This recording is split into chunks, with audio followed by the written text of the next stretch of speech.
So, I've decided to take my work back underground. To stop it falling into the wrong hands.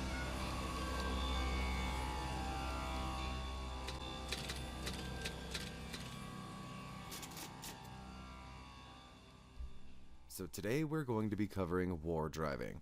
Now war driving, war cycling, war walking, whatever it is, it's basically the same idea, moving through a physical space and trying to record any wireless access points that you encounter. Not quite as accurate as heat mapping, but still a great reconnaissance tool. War driving takes its name from war dialing, a process I'm sure at least a few of you remember, where we would move through large blocks of numbers trying to see if there was anything interesting on the other end of the line. War driving has much the same aim, but instead of producing nice printouts of active phone numbers, we get to produce these KML files that can be read in Google Maps, Google Earth. It's a very useful tool for reconnaissance. Some of the equipment we'll be using here is the Globosat BU-353S4. I find this to be a very useful device, a real sturdy, weather-resistant housing, magnetic base. It's just a great all-around device, and at about $30–35, it's highly affordable. And for our wireless card, we're going to be using a TP-Link WN722N. Again, a highly affordable device, just great for testing, allows the use of external antennas, injection capable, and very important, it can be put into monitor mode. Whatever wireless device you use, you need to make sure it can be placed into monitor mode for this to work properly. Now the first tool we're going to look at here is cleverly named Insider, Insider. Now this is a great tool for analyzing wireless networks in your area, doing kind of crude heat mapping, looking at the channel congestion, that sort of thing. But first things first, you need to make sure that you have a version 2 point whatever and no higher. As of version 3, they removed a lot of the GPS capabilities, and the tool just isn't nearly as useful. The paid version is, of course, but not the free version. So if you have any trouble finding any of those earlier versions, I've made this link here. Feel free to use it. So let me go ahead and stop the wireless card here. Now, we're going to need to configure the GPS before we can use it. Now, your interface here under port name may be different than mine, but it will show up here if it's properly recognized your device. None of these other settings really need to be changed. You can experiment with it if you're having poor results, but I wouldn't do it. Go ahead and start the GPS. You'll notice the GPS starts logging here. You'll be able to see when you have a good lock, as there'll be all these pretty colors to look at, and then begin to start logging. Now, this particular tool, Insider, will save these as GPX files. That's an intermediate file format as far as we're concerned, so just find a convenient place to save it. We'll call this one THS, and just hang on to it for a minute. So now that we have that fired up, we can go ahead and activate our wireless card again. You can see you can choose here between whichever wireless cards are connected to the system that have been recognized. Go ahead and fire her up. And this really is a nice tool. You can see you can check any channel congestion. That goes up to 5 gigahertz as needed for the 5 gig stuff. There's also a time graph, so you can check signal strength over a given time and try and hone in on where a particular access point may be. And after we've logged a little bit here, you can go ahead and stop the logging. And this will create that GPX file that we were talking about. Turn the cards off here. And notice we have a convert GPX to KML file. Those are those keyhole markup language files that we were talking about earlier. Those are useful for Google Earth and other mapping programs, and that's the end result for us. So you'll see here that the input file is the GPX file we started with earlier. But if you notice these two options down here at the bottom, these are checked by default.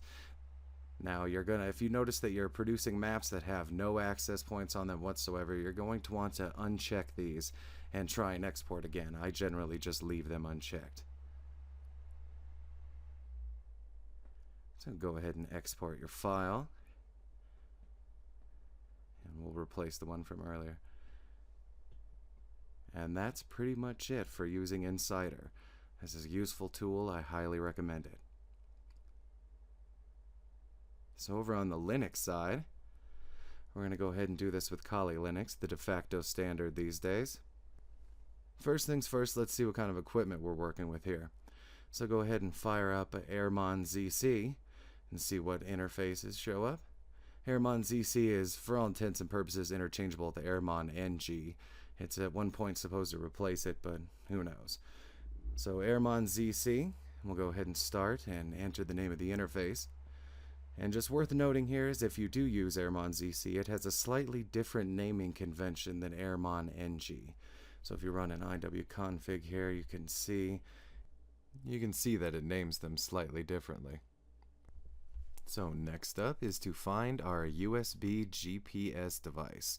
Easiest way for us to do that is to go ahead and run a dmessage and pipe the results into grep looking for the word converter.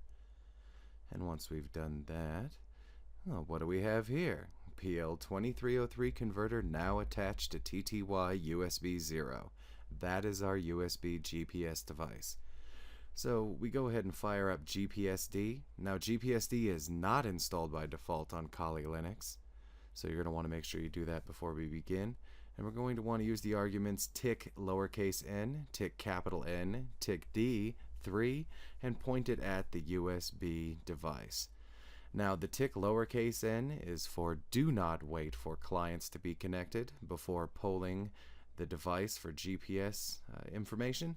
It's not so important on USB devices, but is critical if you're going to be using an Android device or other Bluetooth device for USB information. The tick uppercase N, the tick capital N, is to not demonize. It is so that all the output is left up front here so we can see what's going on in case we have any problems, we get disconnected, and will help us troubleshoot any issues that are going on.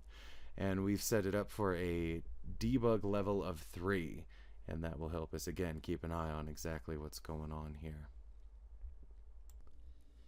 So now that that's running, the next thing is to fire up Kismet. And Kismet will throw us the usual warnings about running as root, and you should be pretty used to that by now. So after running for just a moment though, Kismet will also say we haven't specified a monitor interface. So be sure to specify the name of the one you created in the first step, WLAN1 mon in this case. And go ahead and let that run. Now you'll notice after we close the console window, we have a good GPS lock, and we're already starting to pick up access points. Good solid lock. It's updating just fine.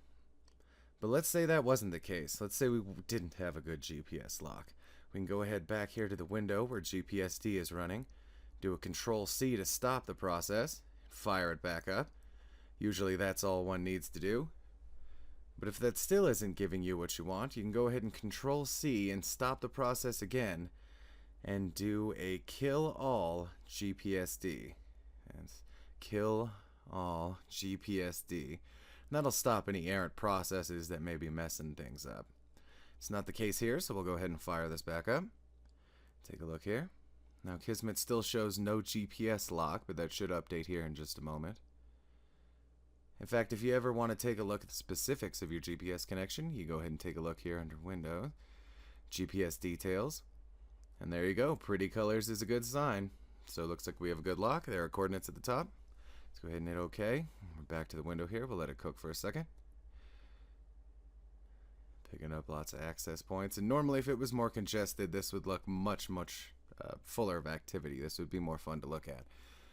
But after just a moment here, we'll Control-C, stop the process. Stop this here. And we'll take a look at the output here. Now Kismet gives us a variety of files, but what we're interested in today is this .NET XML file up here. There you go. And if we go ahead and cat this out, you can see, let's see, .NET XML. You can see that while all the pertinent data here is here, it really is hard to digest. I mean, even with grep, this is just going to be just a pain to go through. I mean, who would want to look at all this? So luckily, we have a built-in tool here, Kismet. And the first thing we're going to want to do is a tick X and the name of the .NET-XML file. And what this is going to do is dump all that data into a temporary database that we can use further. And the next step here would be Kismet. and this time a tick queue, and we're going to want to query that database for the information to produce a KML file for the next step. In this case, we're going to just select everything, so select asterisk from wireless, and the output will be, let's see, THS Wardrive. But it must end in .kml. That's very important. It must end in this keyhole markup language extension. So, what are we going to do with this KML file? Here it is, THS Wardrive. So what good is a KML file? Well, keyhole markup language has become the de facto standard of online mapping applications like Google Earth, Google Maps, Bing Maps, I'm told. And these things translate into a nice piece of reconnaissance data we only could have dreamed of a few years ago. So, let's go back to the Windows side so I can take a look at that for you. So, here's a folder with our files we produced. First one from Insider. This was one of the example files produced by the first tool we looked at. So we'll pull up Google Earth here.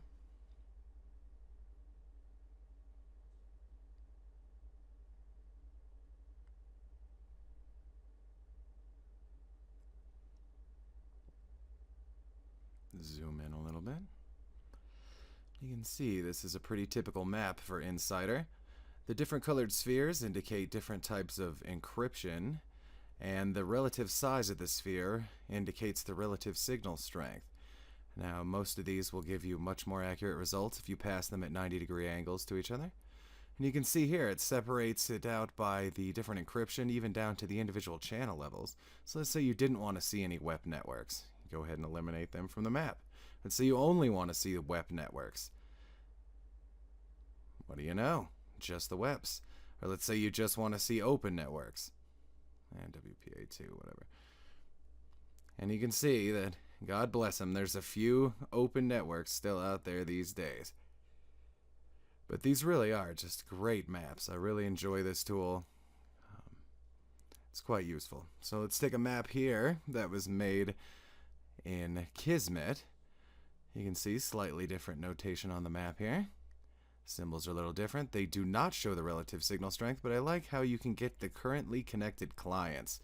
And as you know, that can be useful for further activities.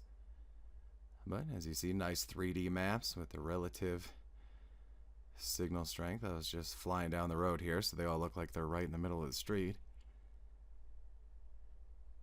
But as far as I can tell, there is no way to segregate the data by access point security strength here at the map level.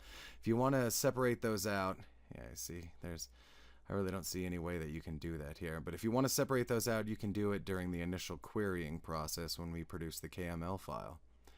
But that's about it. That's Wardriving. So get out there and have fun.